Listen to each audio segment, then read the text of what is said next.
이스라엘 백성들은 하나님께 큰 죄를 지었습니다. 하나님을 잊고 우상 숭배를 한 것입니다.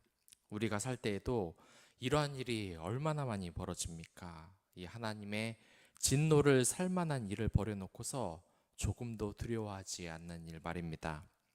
특히 그리스도인들이 조심해야 될 것이 있는데, 다른 사람들의 허물을 잘 보면서 자신이 어떠한 사람인지는 잘 알지 못한다는 겁니다. 자신에게는 관대하고 남에게는 비판적인 본능은 우리 모두에게 있습니다.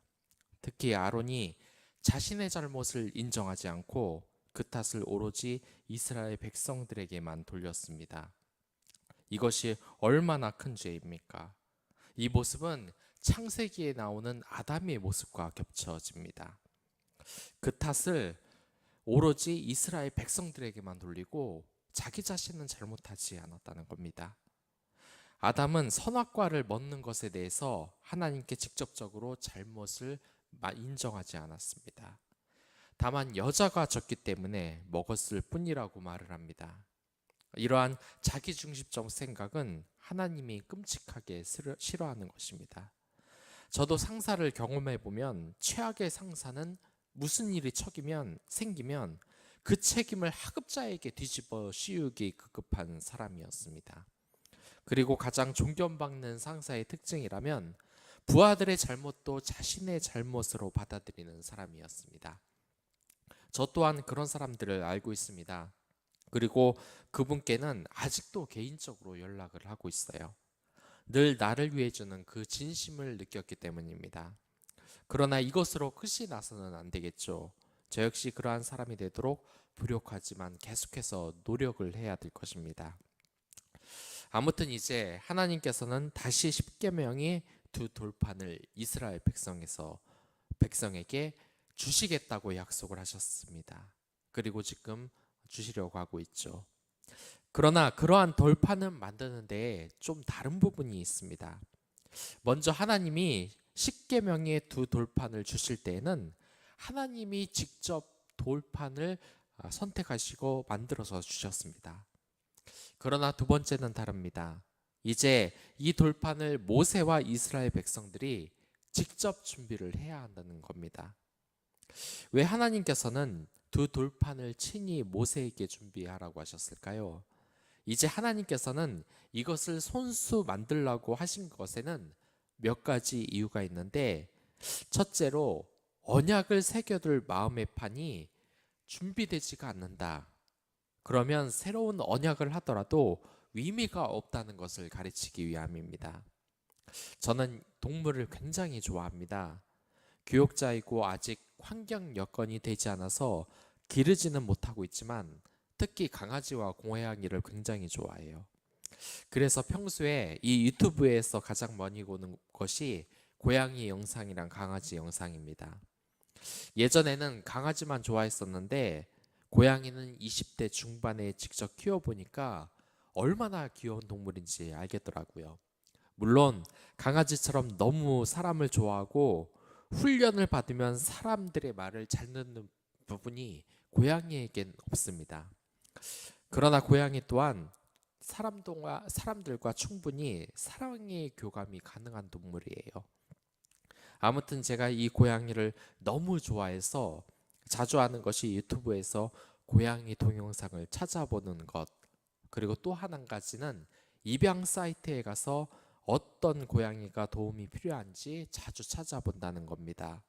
물론 지금은 여건이 안 돼서 이 고양이를 입양하지는 못했죠. 하지만 너무 좋아해서 자주 보게 됩니다. 이게 어떤 마음이냐면 돈은 하나도 없어요. 그러면서도 맨날 폭스바겐, BMW, 벤츠 자동차 가격비도 사이트 보고 그 성능이 어느 정도인지 가격이 어느 정도인지 동영상을 찾아보는 것과 마찬가지의 심정인 것입니다. 당장 차 살 돈은 하나도 없어요.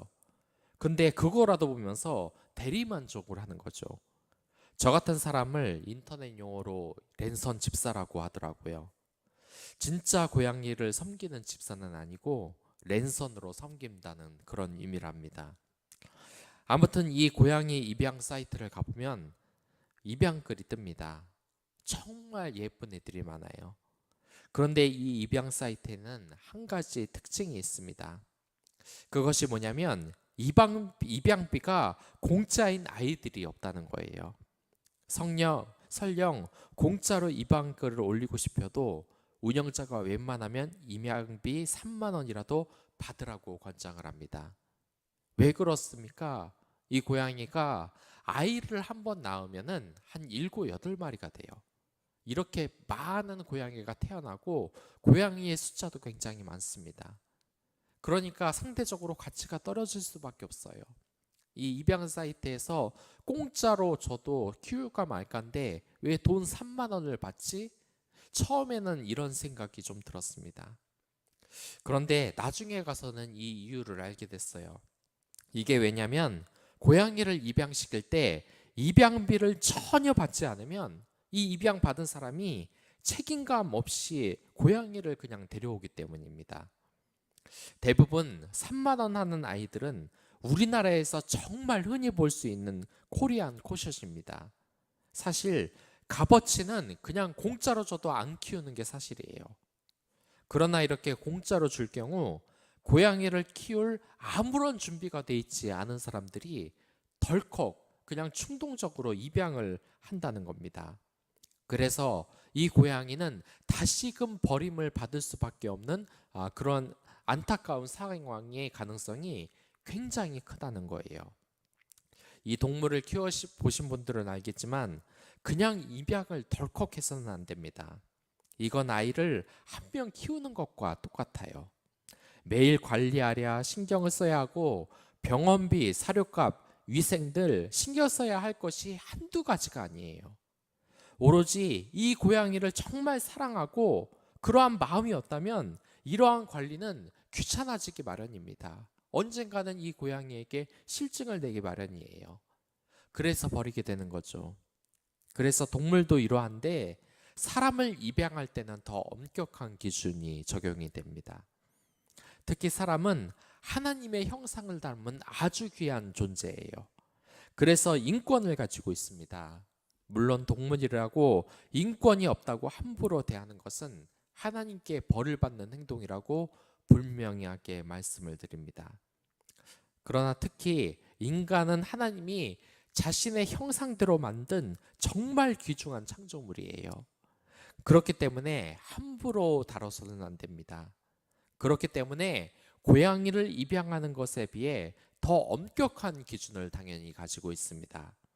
일반적으로 입양 자격은 몇 가지가 있는데 양자를 부양하기에 충분한 재산이 있어야 해요.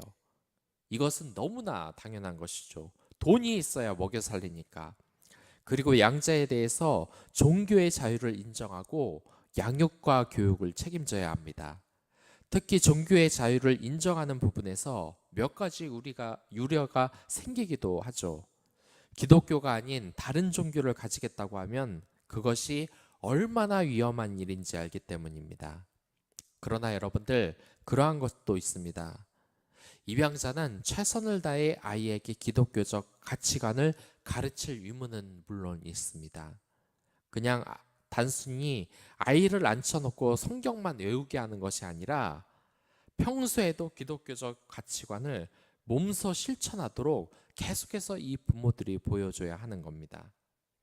그리고 또한 이 아이가 충분히 기독교의 가치관을 받아들일 수 있도록 늘 행동거지를 조심하고 자연스럽게 해야 돼요.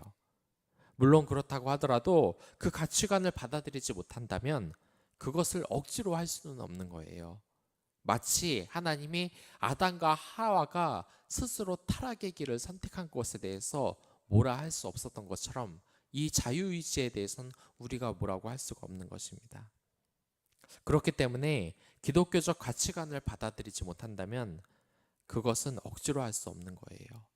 결국 구원의 하나님의 말씀을 듣고 구원을 받아들이는 것은 개개인의 자유이기 때문입니다. 강제할 수 없는 부분이죠. 물론 어릴 때에는 혼내서라도 성경 말씀을 가르치는 것이 사랑일 수 있습니다. 하지만 성인이 된 이후에는 각자의 선택으로 그것이 안 좋은 선택이라도 안타깝겠지만 그 자유를 존중해 줘야 되는 것이죠. 하지만 절망하지 말아야 될 것은 여러분들이 자녀를 진심으로 생각한다면 그 마음은 확실히 정해질 것입니다. 아무튼 입양 조건에는 또 술이나 마약 등의 약물 중독의 경력이 없어야 되고 대한민국 사람이어야 합니다. 그리고 아동을 키우기에 떳떳한 직업을 가져야 하며 독신 가정의 경우에는 정신적, 신체적으로 건강해야 됩니다. 이처럼 엄격한 심사를 통해서 아이를 입양할 수 있습니다. 결국 고귀한 아이를 입양하는 것이나 고양이를 입양하는 것도 책임질 자세가 먼저 갖추어져야 가능한 것입니다. 이렇게 엄격하게 따져도 정인이 사건과 같은 안타까운 일이 벌어집니다. 그런데 아무나 아이들을 입양을 한다면 정말 엄청난 부작용이 생기겠죠. 그 아이를 입양할 만한 준비가 다 되어 있어야 하는 것입니다. 지금 하나님이 십계명 돌판을 스스로 해주지 않고 스스로 준비하라고 하는 것도 똑같은 원리예요. 그들 스스로 하나님의 말씀을 받을 이 준비를 정성껏 해야 되는 겁니다. 마치 공짜로 행사를 열면 사람들이 행사에 잘 참여를 안 하는데 돈을 받고 행사를 한다. 그러면 사람들이 행사에 꼭 참여하는 것처럼 말입니다. 이 행사의 중요성에 대해 스스로 준비된 모습을 보여야 하는 것입니다. 사회 영상에서 이러한 것은 여러 가지로 나오죠. 특히 식당에서는 이제 예약을 받을 때 일정 부분 선별금을 받는다고 합니다. 이 선입금을 받지 않으면 이 가치를 모르고 그냥 뉴스쇼로 튀어버리는 손님이 많아버리기 때문이죠. 아무튼 여러분들 정성껏 준비해야 되는 마음가짐, 이것이 중요한 것입니다. 제가 성경학교를 진행할 때도 무료로 진행한 적이 있어요. 그런데 그렇게 돈을 한 바도 안 받으니까 이것을 행사를 너무 쉽게 생각하고 당일날 그냥 기분이 아니라고 안 나와버리는 사람들도 있습니다. 그래서 그 다음부터는 이 성경학교도 무료로 진행해 본 적이 없습니다. 단돈 5천 원이나 10,000원 정도도 참가비로 꼭 받아요. 그렇게 해야 이 행사의 소중함을 알게 된다는 겁니다. 하나님이 친히 돌판을 만들라고 하신 것, 이것은 하나님의 말씀의 무게가 결코 가볍지 않다. 너희들 스스로 그 하나님의 말씀을 받을 준비를 하라는 하나님의 아주 강력한 경고의 말씀인 것입니다. 그리고 두 번째로 하나님께서 인간에게 돈판을 준비하라고 하는 것은 그만큼 심적 권위와 위험이 적어졌다는 것을 의미해요. 이미 하나님께 큰 죄를 지었기에 이 정도는 충분히 감수를 해야 한다는 말입니다. 아무튼 이 고대 근동에서는 중요한 사실을 남기기 위해서 돌판에 기록을 새기는 관습이 있었습니다. 이러한 관습에 따라 하나님과 이스라엘 백성과의 언약을 남기기 위해서예요. 그러나 아시다시피 이 돌판이 지금 어디 있는지는 아무도 모릅니다. 아마도 후에 파괴가 되지 않았나 싶습니다. 그러나 이렇게 십계명의 돌판이 파괴된 것이 어쩌면 우리에게 다행일 수도 있습니다. 이 로마 카톨릭 교회에서 정말 잘못한 것이 하나 있는데 그것이 성물의 가치를 매기고 보존을 하는 일입니다. 예수님이 죽으시고 덮는 수의, 성만창을 했던 잔과 그릇, 이러한 것에 엄청난 가격표를 매기고 사고 파는 일을 벌였어요.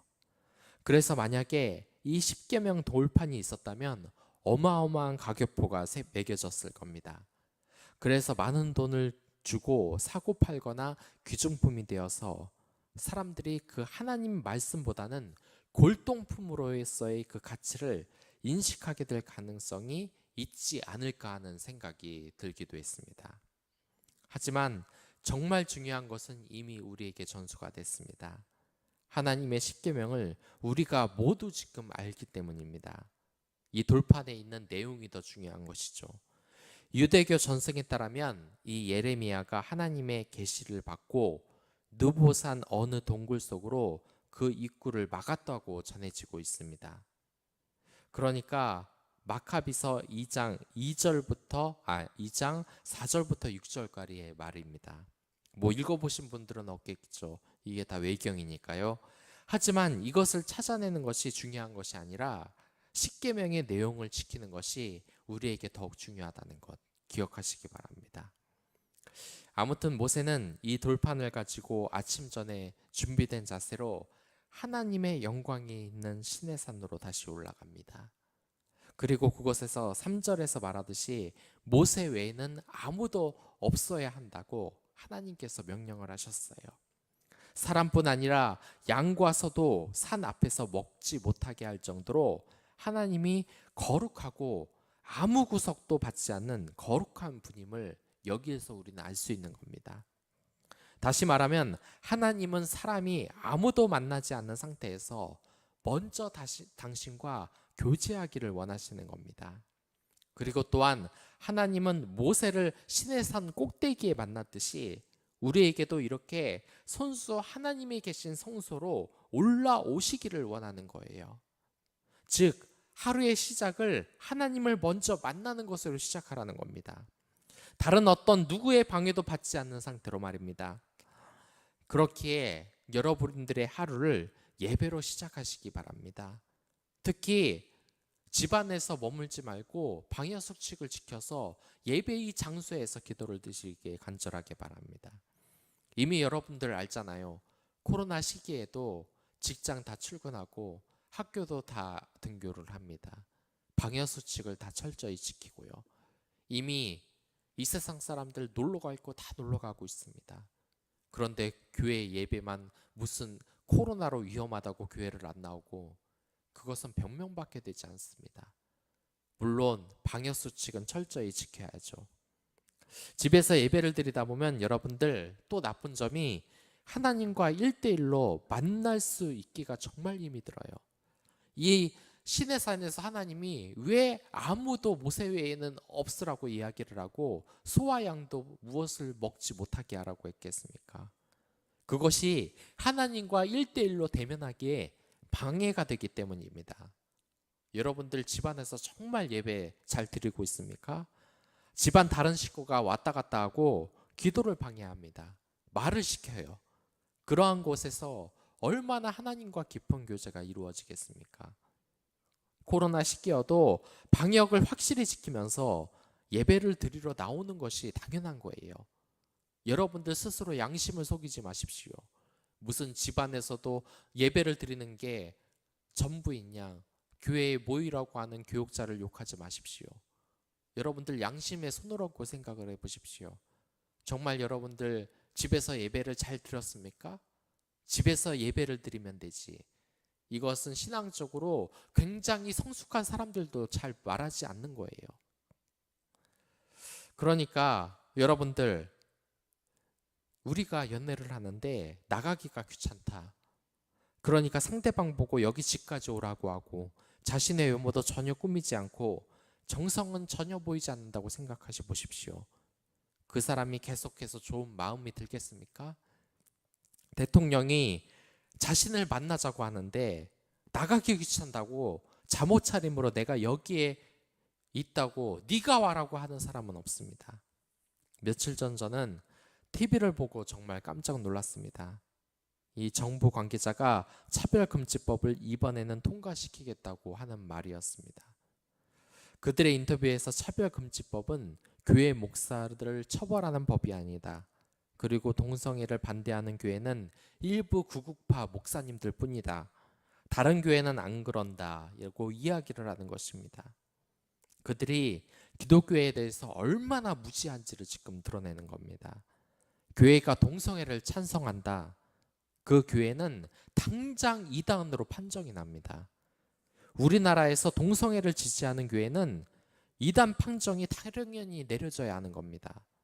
그런데 대부분의 교회가 동성애를 지지하고 일부 과격한 구구파 목사님들만 동성애를 반대한다는 이 말이 얼마나 기독교를 오해하고 있는지 드러내는 겁니다. 특히 이러한 세력들은 코로나가 발생해도 모두 온라인 예배를 드려야 한다고 주장을 해요. 하지만 그들의 말들을 듣지 마시기 바랍니다.